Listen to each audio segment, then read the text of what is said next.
வணக்கம். இது எஃப்னா தமிழ் டிவியின் இலங்கையின் இன்றைய காலை செய்திகள். தமிழரின் வாக்குகளை சிதறடிக்காமல் அனைவரும் ஒருமித்து நிற்பதே சிறந்தது. அஜித் தோவல்.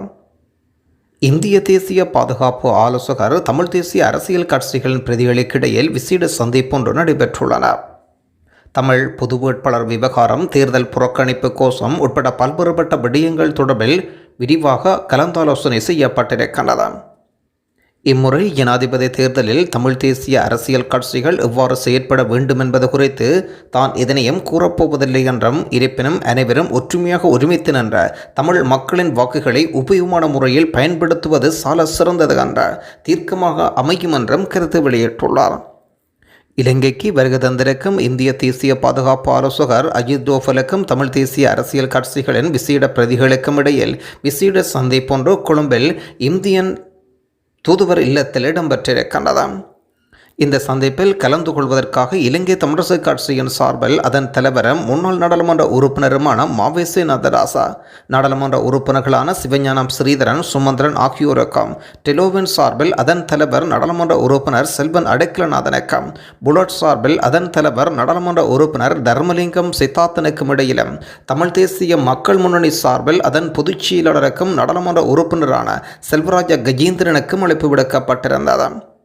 இந்த சந்திப்பில் ஸ்ரீதரன், சுமந்திரன், செல்வன் அடைக்கலநாதன், கஜேந்திரன் ஆகியோர் கலந்து கொண்டிருந்த போதிலும் வெளிநாட்டு பயணம் ஒன்றுக்கு செல்ல வேண்டி இருந்ததன் காரணமாக சந்திப்பின் தொடக்கத்திலேயே ஸ்ரீதரன் வெளியேறிவிட்டார். இதற்கமைய இந்த சந்திப்பில் தமிழ் மக்களுக்கான அரசியல் தீர்வு மற்றும் ஜனாதிபதி தேர்தல் நிலவரம் உட்பட்ட பல விடயங்கள் தொடர்பில் விரிவாக கலந்தாலோசனை செய்யப்பட்டிருக்கின்றது. ஜனாதிபதியை சந்தித்தார் இந்தியாவின் பாதுகாப்பு ஆலோசகர். இலங்கை விஜயம் செய்திருக்கும் இந்திய தேசிய பாதுகாப்பு ஆலோசகர் அஜித் தோவல் ஜனாதிபதி விக்ரமசிங்கவுக்கும் இடையில் விசேட சந்திப்பொன்று ஜனாதிபதி அலுவலகத்தில் இடம்பெற்றுள்ளது. இரண்டு நாடுகளுக்கிடையில் பொருளாதார ஒத்துழைப்பு மற்றும் சமகால அரசியல் நிலவரங்கள் தொடர்பாக இதில் கலந்தாலோசனை செய்யப்பட்டிருக்கின்றது. இந்த சந்திப்பில் ஜனாதிபதி பணிக்குழாம் பிரதானியும் தேசிய பாதுகாப்பு தொடர்பான ஜனாதிபதி சிரேஷ்ட ஆலோசகருமான சகல ரத்நாயக்கவும் கலந்து கொண்டார். போலீசாரின் இடையூறுகளுக்கு மத்தியிலும் திருகோணமலையில் போராட்டம், மனித உரிமை ஆணைக்குழுவில் முறைப்பாடு. சர்வதேச காணாமல் ஆக்கப்பட்டோர் தினத்தை முன்னிட்டு திருகோணமலையில் காணாமல் ஆக்கப்பட்டோரின் அமைப்பு போராட்டத்தை முன்னெடுத்தனர். திருகோணமலை கடற்கரையில் இடம்பெற்ற இந்த விசேட போராட்டத்தில் கிழக்கின் 3 மாவட்டங்களிலிருந்தும் ஆயிரக்கணக்கான மக்கள் பஸ்களிலும் ஏனைய பயணிகளின் அடிப்படையிலும் ஏனைய மார்க்கங்களிலும் வந்து சேர்ந்த திருகோணமலை கடற்கரையில் ஒன்று கூடி 3 மாவட்ட தலைமைகள் தலைமையில் போராட்டம் நடைபெற்றிருந்தது. இதனை தடுக்க போலீசார் பலத்த முயற்சி எடுத்தனர். அப்போது அங்கே வாய்ப்போராட்டம் இடம்பெற்றது. இதன்போது ஒரு இளைஞர் கைது செய்யப்பட்டிருந்தார். அவர் விடுதலை செய்யப்பட வேண்டும் என்றும் தொடர்ச்சியாக திருகோணமலை கடற்கரையில் மட்டக்களப்பு, அம்பாறை, திருகோணமலை மாவட்டங்களைச் சேர்ந்த போராட்டக்காரர்கள் கோஷமாக எழுப்பினர். அதன் பின்னர் இளைஞர் விடுதலை செய்யப்பட்டார். இருந்த போதிலும் போலீசாரின் தலையீடு கூடுதலாக இருந்த காரணத்தினால் ஆண்கள் சிலர் துன்புறுத்தப்பட்டார்கள். போராட்டத்தில் கலந்து கொண்ட சமூக செயற்பாட்டாளர்கள் நேரடியாக திருகோணமலையிலும் இலங்கை மனித உரிமை ஆணைக்குழுவிலும் தமக்கு போலீசார் அச்சுறுத்தல் விடுப்பதாக முறைப்பாடு பதிவு செய்தனர். இறுதியாக அவர்கள் திருகோணமலை குறுமுதல்வர் அருட்பணி ரொபின்சனிடம் மகஜரை கையளித்தனர். வலிந்து காணாமல் ஆக்கப்பட்டோருக்கு என்ன நடைபெற்றது? சர்வதேச செஞ்சிலுவை சங்கம். இலங்கையின் சகல சமூகங்களையும் சேர்த்து ஆயிரக்கணக்கான குடும்பங்கள் காணாமல் போன தனது அன்புக்குரியவர்களுக்கு என்ன நேர்ந்தது என்பதை அறிந்து கொள்வதற்காக மிக நீண்ட காலமாக காத்திருக்கின்றார்கள். கௌரவத்துடன் வாழ்வதற்கு இடமளிக்கும் அதேவேளை அவர்களது உறவுகள் என்ன நேர்ந்தது என்ற உண்மையை கண்டறிவதற்குரிய சகல முயற்சிகளும் மேற்கொள்ளப்பட வேண்டும் என்று சர்வதேச செஞ்சிலுவை சங்கம் வலியுறுத்தல் வைக்கின்றது.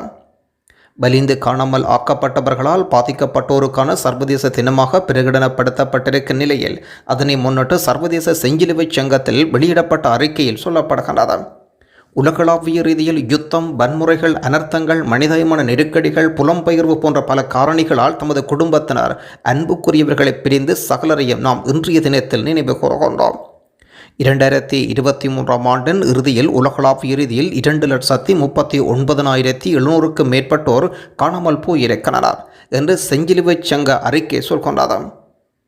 மாறாக இப்போது அன்புக்குரியவர்களை தேடிக்கொண்டிருக்கும் சகல சமூகத்தை சேர்ந்தவர்களின் துன்பியல் அனுபவங்களுக்குரிய அங்கீகாரத்தை வழங்க மறுப்பதானது அவர்கள் மத்தியில் அதீத கோபம் தூண்டப்படுவதற்கும் ஒரு காரணமாக இருக்கின்றது.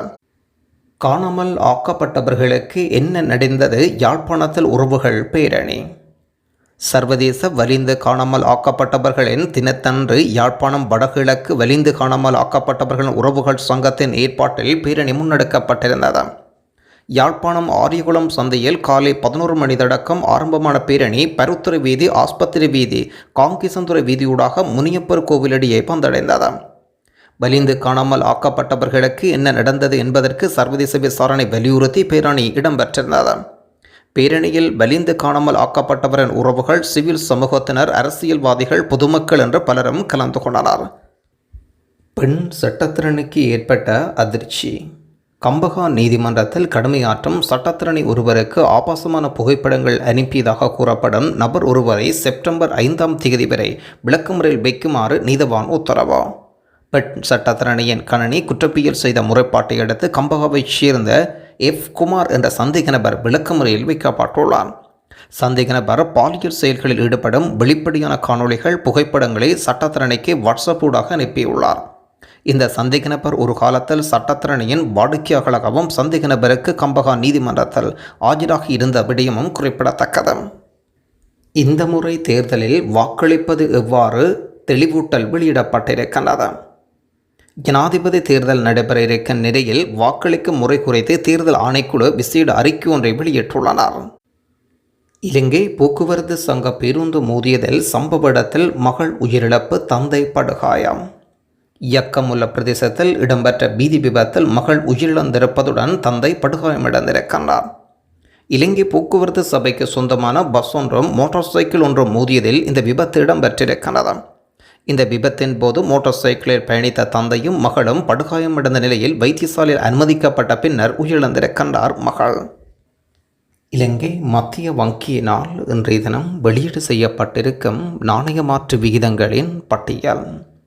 ஆஸ்திரேலியன் டாலர் 209 ரூபா, கெனடியன் டாலர் 227 ரூபா, யூரோ ஒன்றின் பெறுமதி 339 ரூபா, சிங்கப்பூர் டாலர் 235 ரூபா, ஸ்டேலிங் பவுண்ட் 402 ரூபா, சுவிஸ் பிராங்க் 362 ரூபா, ஐக்கிய அமெரிக்க டாலர் 304 ரூபா.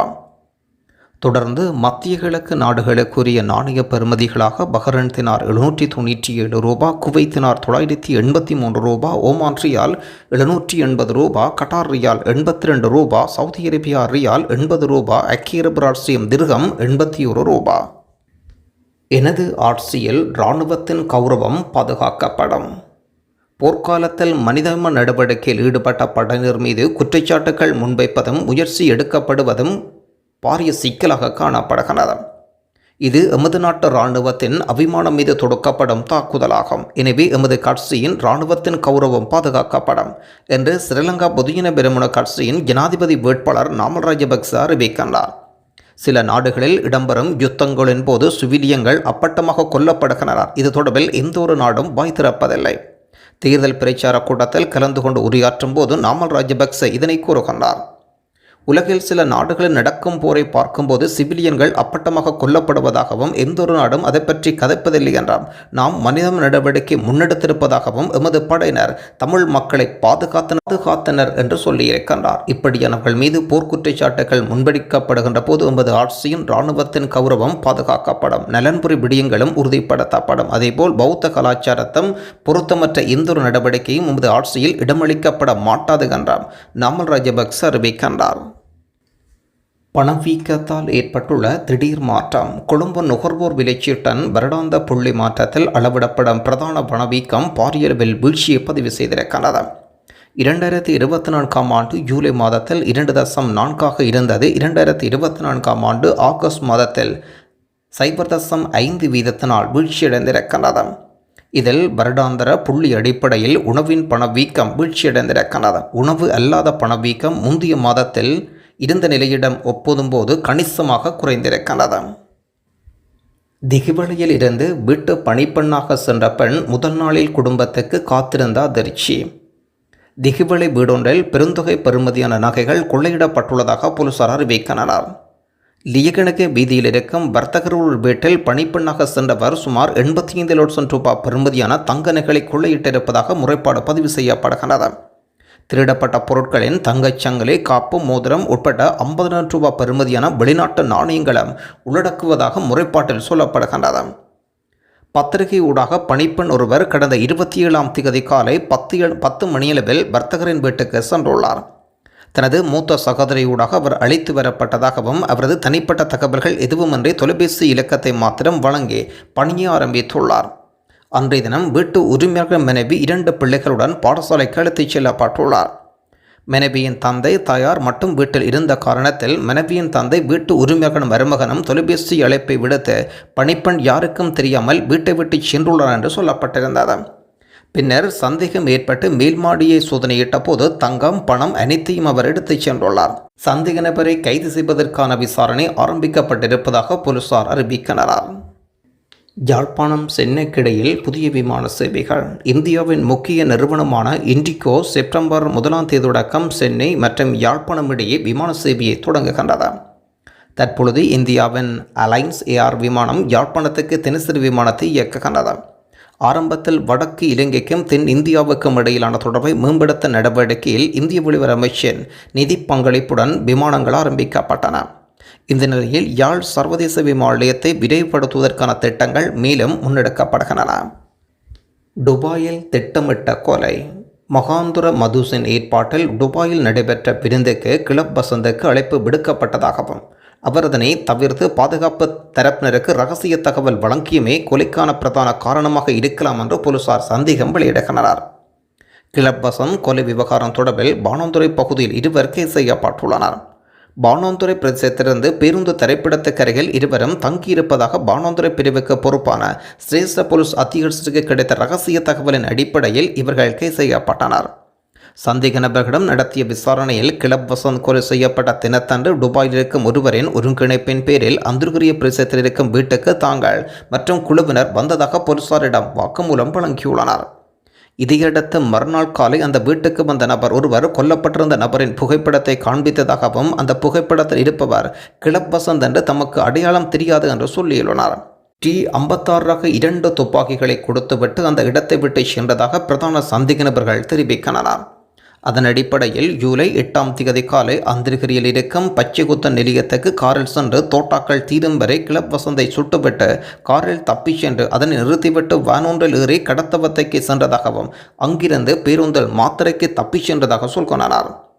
மாத்திரையில் வைத்து இருவர் வந்து தம்மிடமிருந்த துப்பாக்கிகளை எடுத்துச் சென்றதாகவும் சொல்லியிருக்கிறார். இதையடுத்து கதிர்கமம் பகுதியில் பதுங்கியிருந்த லொகுபட்டி துபாயிலிருந்து அழைப்பினை ஏற்படுத்தி வாழ்த்து தெரிவித்ததாகவும் கதிர்காமத்தில் வைத்து செய்திகளை பார்த்தபோதே கொல்லப்பட்டவர் கிளப் வசந்த் என்று தெரிய வந்ததாக போலீசாரிடம் வாக்குமூலம் வழங்கியுள்ளனர்.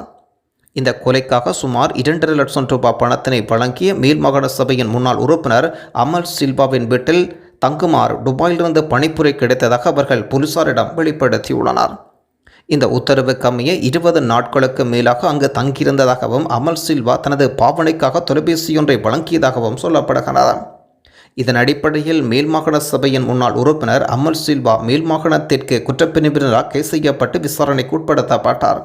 அவரிடம் நடத்தப்பட்ட விசாரணையில் யூட்டன் ஒருவர் தன்னை அழைத்து கஞ்சிவான இம்ரான் 2 பேரை அனுப்புவார் என்று கூறியிருக்கின்றார். சந்தேக நபர்கள் மேலதிக விசாரணைக்காக அந்தர்கிரிய போலீசாரிடம் ஒப்படைக்கப்பட்டிருப்பதுடன் விசாரணையின் பின்னர் கொலைக்கு முன்னர் அவர்கள் தங்கியிருந்த அந்தர்கிரிய வீட்டில் மறைத்து வைக்கப்பட்டிருந்த துப்பாக்கிகள் அனைத்தும் மீட்கப்பட்டிருக்கின்றன. சந்தேக நபர்கள் தொடர்பான மேலதிக விசாரணைகளை மேல் மாகாணம் தெற்கு பொறுப்பதிகாரி மேற்கொண்டு வருகின்றார். போதைப் பொருட்கள் விற்கும் வீட்டில் 3 போலீஸ் கான்ஸ்டபிள் பிடிபட்டனர்.